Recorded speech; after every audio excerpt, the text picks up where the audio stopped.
This morning in the garden, we're learning all about the do's and don'ts of succulent container gardens. And joining me this morning is from the farmer's daughter, is Sarah Partyka. Good morning. Hello. This is all beautiful. It feels like a party's going on, a little fiesta. And of course, succulents are great both for indoors and outdoors, which is nice that we're planting them indoors right now. Tell me why. All right. Well, these guys absolutely are wonderful. They're very, very low maintenance. They love it hot and dry. So if you have a really hot, sunny spot, these guys are going to thrive.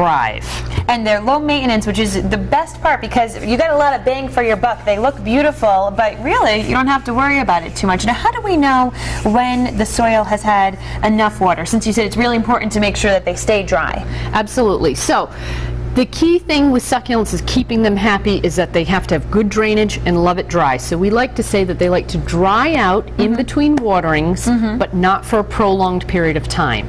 So if you go to touch the soil and you feel that it's moist, don't water them. Let them be. Let them be. So how long should you wait in between waterings? I would say you'd want to check them at least once a week. Okay. But that's pretty easy. That is easy. I can handle that. And the different types of containers. Right. So they like something that is shallow versus tall and deep.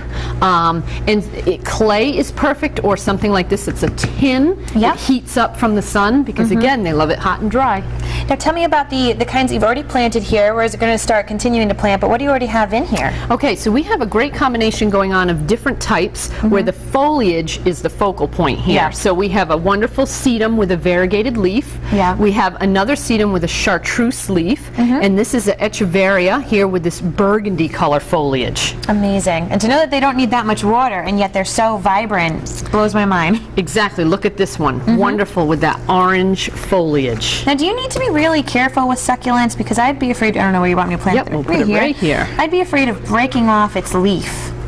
Well, they are a little tender to the touch, but if one leaf breaks off, you just have to stick it in the ground and it will So this little broken guy right here? Yeah, it'll become another little plant. Even better.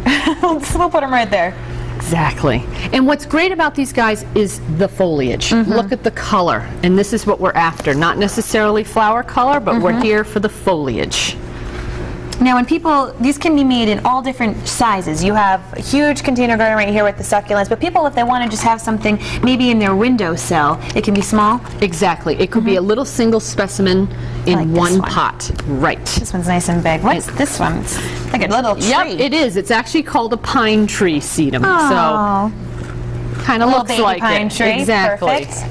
And these are what I typically think of succulents. So what exactly is this kind? This is a different type of echeveria, and it has, that's what they're known for, these big, fleshy, fat leaves, and that's where they hold all their water, so that they can go through these dry periods. Now, if you get a sunburn, can you break one of these off and rub it on your sunburn? If it's aloe, yes. Okay, aloe is the one, right.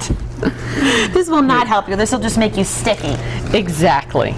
Now, do succulents smell, or do they just look good? They just look good. There really isn't much with the fragrance, but it's that what is so low maintenance about this. No deadheading. The flowers are a bonus, but it's all this different colors and shapes of foliage. So you guys can take a look right here. It's pretty much a rainbow of succulent colors, and they're not too spiky. I think that'd be my other fear, is that you wouldn't want to necessarily have anything that could hurt you or your family. And these ones are all really comfy to touch. And if one breaks off, it's okay. It'll have a new one. Well, thank you so much, Sarah, for coming in and getting your hands dirty with me. This was fantastic. And if you want to learn about the do's and don'ts of succulent container gardens, you can head to our website, wpri.com.